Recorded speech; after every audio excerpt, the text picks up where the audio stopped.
All I know is that he went down first, and that I am still alive. I hadn't planned for it to happen like that. I had rehearsed a different ending, one where everything was clean, controlled, quiet, one where I finally slipped out of the life he kept me trapped in. But nothing about that night went the way it was supposed to. I had created an alibi. I was meant to be miles away, smiling through a formal event, staying overnight like every year. He was supposed to be there too. The cameras knew it, the guests expected it. Everyone knew his name would be on the list. Only he never arrived. Because I had made sure he wouldn't. A few pills slipped into his drink earlier that day were enough to keep him home, weak and irritated, and leave me standing alone under chandeliers pretending everything was normal. So I left the event early, slipped out unnoticed, drove through the snow with the taste of fear at the back of my throat, my fingers frozen around the barrel of his hunting rifle. It felt heavy, wrong, as if even the metal itself wanted to warn me. Outside, before leaving for the event, I had emptied my jewelry boxes, rings, bracelets, heirlooms, and tossed them into the river beneath the old stone bridge. All part of the plan. A staged break-in, a story people would believe, wealthy man, unexpected robbery, tragic end. Only I came home to find him awake, standing in the living room, phone in hand, voice cold and clipped as he ordered someone to find her now. Something inside me froze, not from the winter, but from him. He saw the rifle before I could hide it, saw the fear I couldn't mask, saw through me in a way only someone who has been breaking you for years ever could. His expression shifted, slow, dangerous, a recognition, a realization. "What did you think you were going to do?" he asked. His voice wasn't loud. It didn't need to be. It cut straight through me. He moved toward me, not fast, but with certainty. The kind of certainty that comes from believing you own something, from believing it has no place to run. I stepped back. He stepped forward.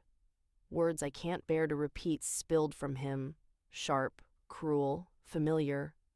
And then the moment changed. He reached for me.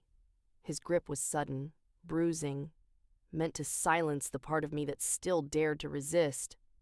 My back hit the wall. My breath vanished. And in that flicker of panic, that desperate, airless second, my hand found the antlers mounted behind me. A trophy from one of his hunts. Something he was proud of. Something he used to decorate the world he kept me prisoner in. I didn't think. I didn't plan. Instinct moved faster than fear. A sharp movement, a collapse of weight, and then silence. A silence too heavy to understand. I stood there, unable to breathe, unable to think, unable to believe that my hands had gotten me this far, or that they might destroy me next. And then something inside me shattered. Not relief, not horror, something else. He's going to get up. He's going to get up and come for me. That thought alone was enough to make me run. I don't remember deciding to run. My body moved before my mind caught up. Legs slipping on the hardwood floor, breath tearing out of me in broken pieces. The only thought echoing through me was the one that had kept me alive for years. Get away, before he gets back up. I didn't look behind me. I couldn't. Every shadow felt like him rising to chase me, every sound like his voice curling around my name. By the time I reached the front door, my hands were shaking so violently I could barely turn the key. Cold air hit me first. Sharp, unforgiving, and then snow, thick and blinding, swallowing the world in white. I stumbled toward the car, boots slipping, heart slamming painfully against my ribs. The driveway was almost buried already. I could barely see the ground. Barely see anything at all except the outline of my car waiting like the last fragile lifeline I had. I kept expecting to feel his hand on my shoulder, his breath behind me, his voice telling me it was over. I threw myself into the driver's seat, fingers numb on the ignition. The engine struggled, coughing awake, and I whispered a prayer I'd forgotten I knew. As the tires spun against the snow before finally catching grip, I glanced at the house through the windshield. No lights shifted, no figure appeared. But that didn't calm me. It only made the fear sharper, because if he wasn't chasing me yet, it meant he was still inside, still conscious, still close enough to reach me if I hesitated. I pressed my foot to the floor. The road blurred beneath me, white, endless, winding through the trees like a tunnel of frost. I kept checking the rearview mirror, certain I'd see headlights behind me, certain he'd come after me with the same unstoppable force he'd used to snuff out every part of me he couldn't control. But the mirror stayed empty. That should have brought relief. It didn't. Instead, it made everything feel unreal, like I was floating outside of my own body, watching some stranger drive through a storm she had created. By the time the hotel lights came into view, my pulse was still hammering in my throat. I parked crookedly, barely able to feel the steering wheel beneath my hands. Inside the lobby, everything was warm, golden, too bright against the frozen blur of my thoughts. The receptionist smiled at me as if nothing in the world had changed. I remember nodding. I remember mumbling something polite. I remember walking to the elevator as if my legs belonged to someone else. Only when I reached my room and turned the lock, once, twice, 3 times, did my breath finally crack in my chest. The room was quiet, safe, ordinary. But I wasn't. I wasn't the woman who had left this room hours ago. I stepped into the bathroom, closed the door, and leaned my forehead against the cold tile.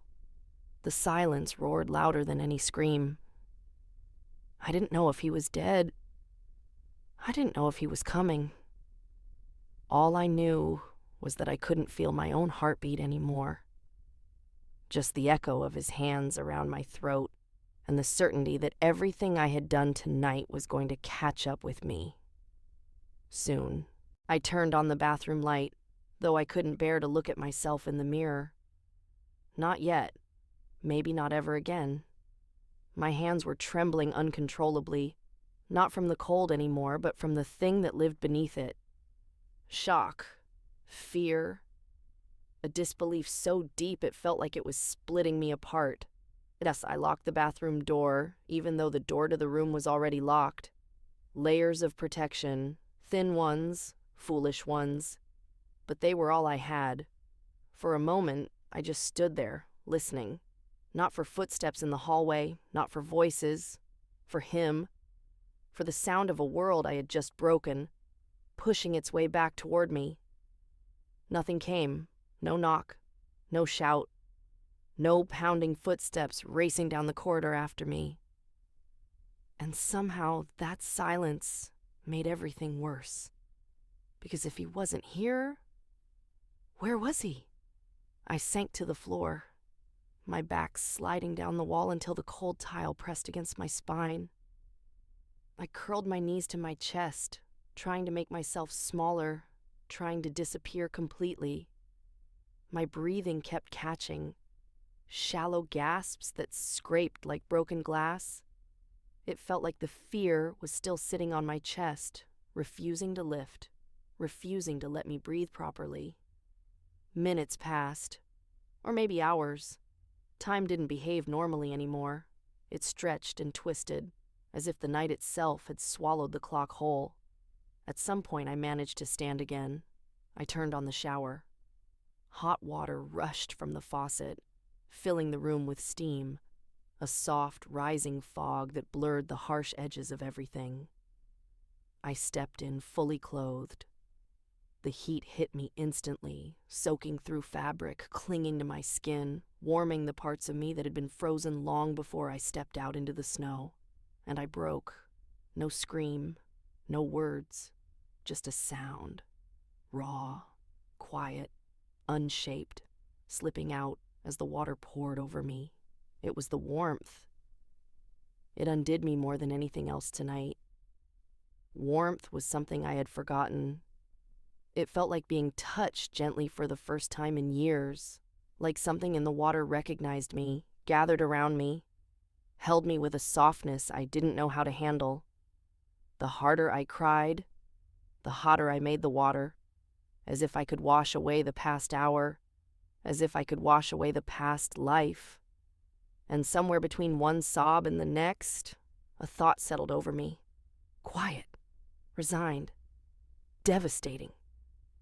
This is where he'll find me, in this bathroom, on this cold tile, with the water running over me like the only goodbye I was allowed. If he came for me now, I wouldn't run. I had nothing left inside me to offer another fight. But until that door burst open, until the moment he stepped through, I would let myself feel warm. Just once, just for a little longer.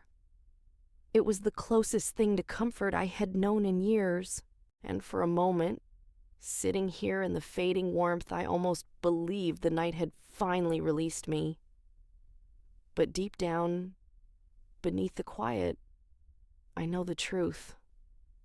Someone would knock on my door soon, and they wouldn't be coming to save me.